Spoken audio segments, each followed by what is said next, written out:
Jadi ayo distraksi, jangan stuck di situ terus. Akan bahaya. Stres bisa tumbuh jadi depresi, depresi berkepanjangan membahayakan dirimu. Ayo kamu kenali pikiran negatif otomatis yang melintas dalam diri kita saat momen-momen buruk.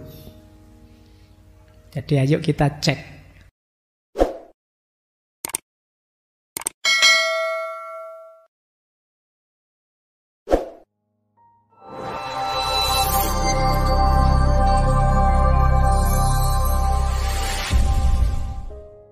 Seligman, kehidupan memberikan kemunduran dan tragedi yang sama pada orang yang optimis dan pesimis. Tapi orang optimis dapat menanganinya lebih baik. Sedihnya sama, tapi yang dirasakan beda antara orang optimis dan pesimis. Mungkin musibahnya sama, tapi yang dirasakan beda antara yang optimis dan pesimis. Yang optimis tentu saja positif, yang pesimis tentu saja negatif. Kita lanjutkan. Ini ada rumus, tapi tulisannya kekecilan. Tak bacakan saja, nanti kamu dengarkan baik-baik. Oke, urusan format ini.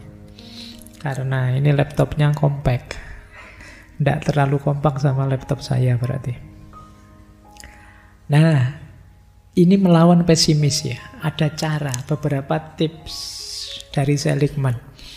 Yang pertama kata Seligman, ayo kamu kenali pikiran negatif otomatis yang melintas dalam diri kita saat momen-momen buruk.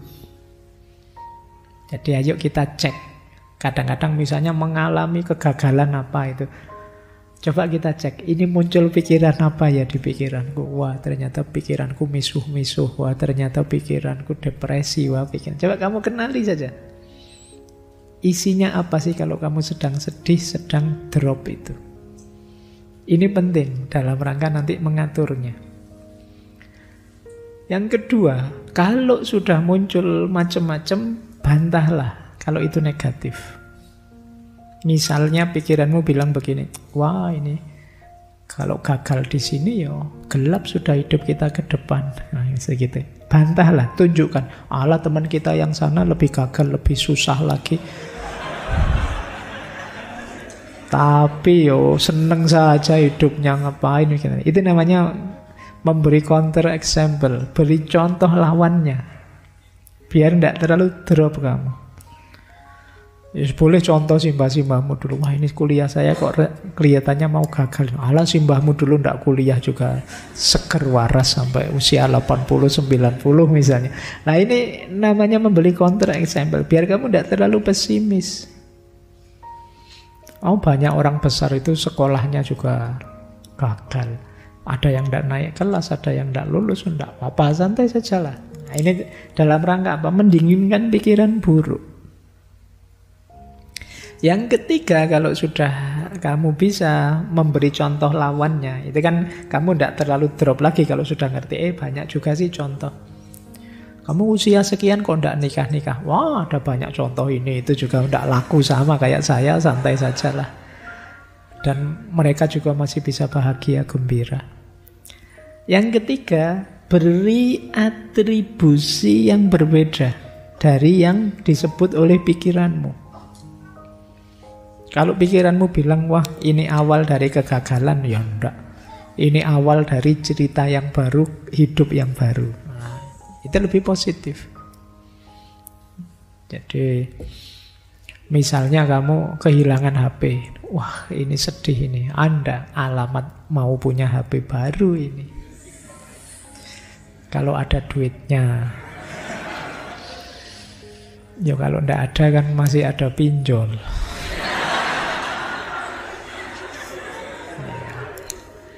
Itu andalanmu sekarang, siap-siap kamu dikejar-kejar nanti. Baik, jadi bikin atribusi yang berbeda. Wong yo label itu kan dari pikiran kita. Kenapa sih tidak kita kasih label yang positif saja? Biar kita tidak pesimis. Yang keempat, bila perlu, ayo belajar sedikit-sedikit mengalihkan pikiran. Kalau memang sangat menekan, cari fokus yang berbeda. Sulit ya Pak mempengaruhi pikiran saya sudah terlanjur terikat, terlanjur mindset saya begini. Ya sudah, kalau pas lagi drop, distraksi. Cari yang bisa memalingkan kita dari kesedihan kita itu. Yo, biar tidak terbayang-bayang terus dengan kegagalanmu. Yo, sana nonton drakor sana. Apa kamu main healing sana, atau kamu lakukan ini, lakukan untuk mendistraksi. Biar tidak mikir kesedihanmu saja, yo kamu mikir kesedihannya bintang-bintang film itu. Biar tidak apa-apa. Yang penting bisa mendistraksi sementara. Karena orang itu kalau muleng saja di situ, berat hidupnya. Biar saja kamu nyari katarsismu sendiri, apa dengerin musik kah, nonton film kah, sholat kah, ibadah kah, monggo. Nah mungkin wah saya saatnya ngaji, alhamdulillah sudah tobat. Saatnya saya ibadah Pak, mungkin Allah menegur saya, wis alhamdulillah kalau kamu bisa begitu. Jadi ayo distraksi, jangan stuck di situ terus, akan bahaya. Stres bisa tumbuh jadi depresi, depresi berkepanjangan membahayakan dirimu. Nah, bila perlu kamu lacak sampai akarnya. Jadi yang kelima itu pertanyakan asumsi-asumsinya. Kok aku punya pikiran begini ya? Kok aku negatif sekali ya cara aku menanggapi? Oh mungkin karena aku melihat ini, melihat itu, belajar dari sini, belajar dari situ. Kalau begitu saya coba membaca yang lain, mencari pengaruh yang berbeda. Jadi inilah jalannya kita mengalahkan diri kita sendiri yang pesimis. Jadi saatnya kita taklukkan diri kita, karena pesimisme itu kan seperti melawan diri kita sendiri. Yang maunya serba negatif, diajak yang positif tidak mau. Jadi diawali dari mengenali, kemudian kalau memang negatif kita bantah dengan contoh-contoh yang berbeda. Kalau memang masih ngeyel, kita ganti dengan label yang lebih positif, pemaknaan yang lebih positif. Kalau masih susah juga kita mengalihkan perhatian. Dan kalau sudah bisa, ya mari kita basmi sampai akar-akarnya mindset pesimis itu. Kenapa sih saya kok bisa jadi pesimis ini? Pengalaman apa yang membawaku jadi orang yang pesimis semacam ini? Nanti pelan-pelan kita tanggulangi. Baik, ini jadi awal pembahasan kita tentang kebahagiaan. Baru terus kalau kita sudah menang, saatnya membangun kebahagiaan. Kita bisa mulai masuk ke buku beliau, Authentic Happiness. Jadi ini salah satu bestseller beliau sebelum nanti masuk ke buku kedua. Jadi kata beliau, kebahagiaan sejati itu didapat dari meningkatkan standar diri sendiri, bukan menilai diri sendiri dibandingkan orang lain. Ini salah satu quote-nya saja. Kalau ingin bahagia, ayo meningkatkan diri, bukan menabrakkan diri ke yang lain. Kita itu sering membuat standar dengan cara ngukur diri kita ke orang lain. Lah teman saya itu Pak sudah begini. Wah teman saya yang sana anaknya sudah 3 Pak. Wah yang sana anaknya kuliah Pak. Saya kok belum dapat-dapat. Ya, kamu membandingkan dengan yang lain. Kamu stres sendiri. Standarmu sendirilah. Rencanamu untuk dirimu bagaimana? Standar untuk dirimu bagaimana? Dasarnya itu. Cuma ini quote-nya saja. Yuk kita masuk ke teorinya tentang authentic happiness, kebahagiaan yang otentik, meskipun nanti dikembangkan lagi. Ini kita sebut saja qaul qadimnya. Jadi pandangan beliau yang awal tentang apa itu kebahagiaan. Meskipun kalau kita tidak masuk ke pandangannya yang kedua, sebenarnya teori ini saja sudah luar biasa. Nah, kata Seligman kebahagiaan itu kan sederhananya life satisfaction. Bahagia itu kepuasan kita terhadap hidup kita. Mungkin kita kemarin-kemarin sulit mendefinisikan apa itu kebahagiaan. Sederhananya kalau versinya Seligman itu ya bahagia itu kita puas dengan hidup kita, sudah. Cirinya apa? 3 kata Seligman.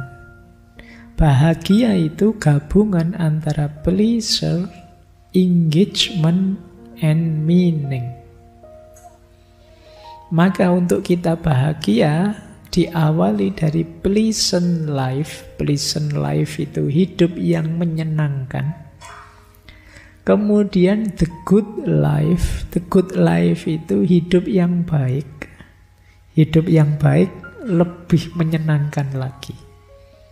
Kemudian puncaknya the meaningful life. Meaningful life itu hidup yang bermakna dan bertujuan. Ini yang paling menyenangkan, paling membahagiakan. Jadi ini semacam ranking, tapi harus kita alami semua. Menyenangkan, baik, dan bermakna. Meaningful.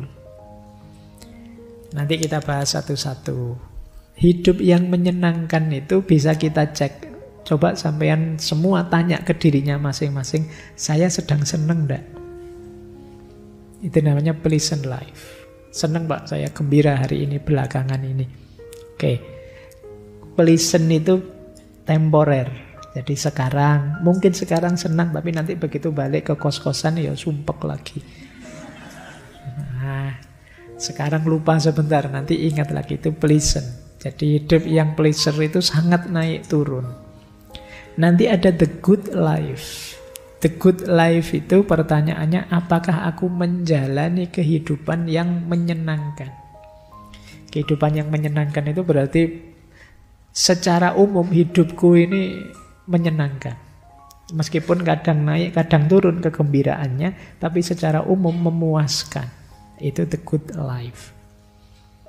Ya saya kadang seneng, kadang sedih Pak. Tapi ya alhamdulillah hidup saya penuh anugerah, bahagia.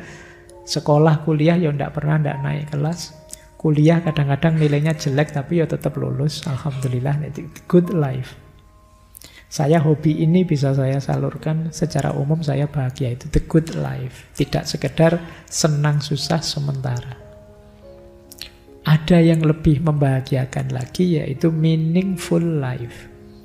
Meaningful life itu hidup yang tidak hanya menyenangkan bagimu, tapi juga kamu bisa berbagi kesenangan, berbagi kegembiraan ke yang lain. Kamu punya kontribusi untuk juga membantu yang lain bahagia. Ini yang disebut meaningful life. Tidak egois, bahagia untuk dirimu sendiri seperti the good life, tapi juga bahagia yang bisa kamu bagi ke sesama, ke sekitarmu. Ini durasinya lebih panjang. Yuk kita pelajari satu-satu. Nah, pleasure life atau pleasant life itu kuncinya adalah emosi yang positif. Hidupmu termasuk menyenangkan kalau ada emosi-emosi itu hadir. Nanti oleh Seligman, emosi itu dibagi 3. Menghadapi masa lalu, menghadapi masa depan, menghadapi masa kini. Menghadapi masa lalu harusnya yang terasa oleh kita puas, lega, bangga, dan tenang. Nah, itu berarti emosimu positif, hidupmu berarti menyenangkan. Yang sudah terjadi memuaskanmu, membanggakanmu, dan kamu tidak gelisah dengan masa lalu, tenang. Nah, itu berarti hidupmu senang. Ya, durasinya bisa panjang, bisa pendek. Misalnya, apalah yang pendek ya, kesenangan jangka pendek, ketenangan tadi. Misalnya kamu tadi di kamar kosmu meninggalkan komputer dalam keadaan nyala. Kamu tinggal ke sini, terus kamu, waduh, saya tadi kelihatannya buka-buka apa belum tak tutup. Ini kalau temanku tiba-tiba masuk kamar bahaya ini. Masuk kamar ndak ya dia, kamu ndak tenang. Ketika ndak tenang, berarti kamu ndak senang, ndak pleasant hidupmu. Karena yang tadi masa lalumu 2 jam yang lalu itu ternyata kamu melakukan mungkin kesalahan. Ya apalagi masa lalu yang sangat jauh. Coba ya saya dulu zaman SMA begini, begitu, ada ndak yang kan kadang sering kita begitu. Wah, coba saya sambung terus dengan teman yang itu, mungkin saya ndak jomblo sekarang ya. Nah, kamu sesali.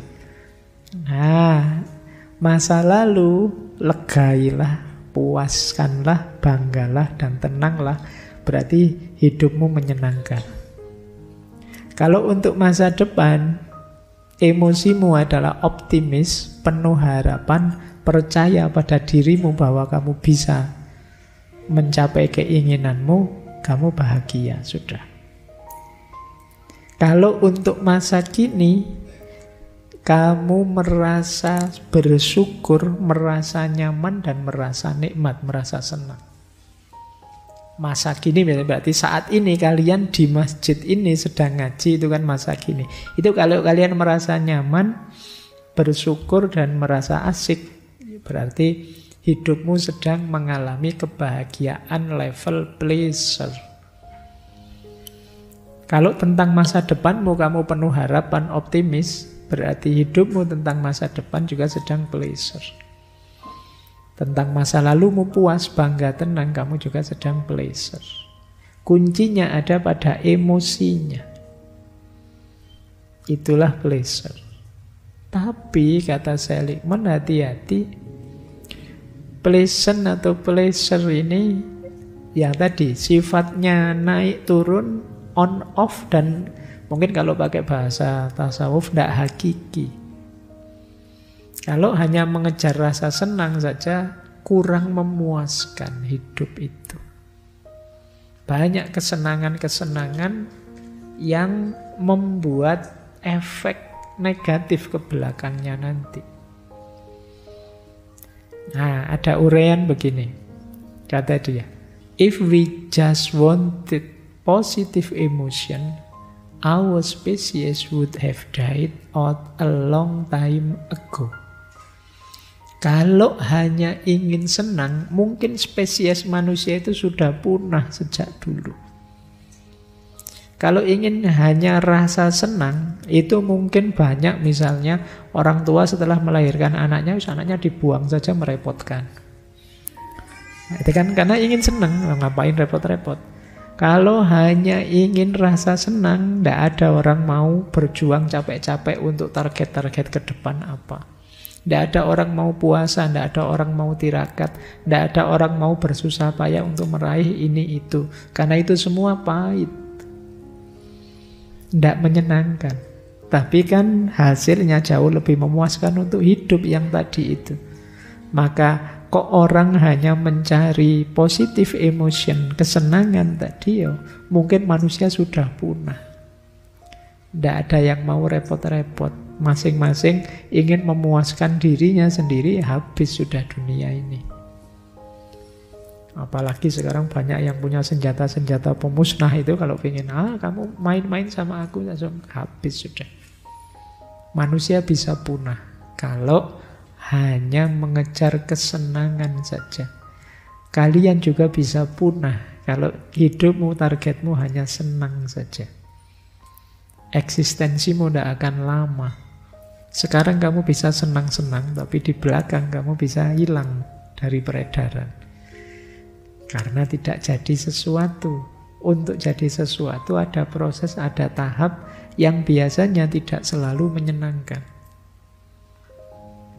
Bahkan ada satu ketika Seligman melakukan survei.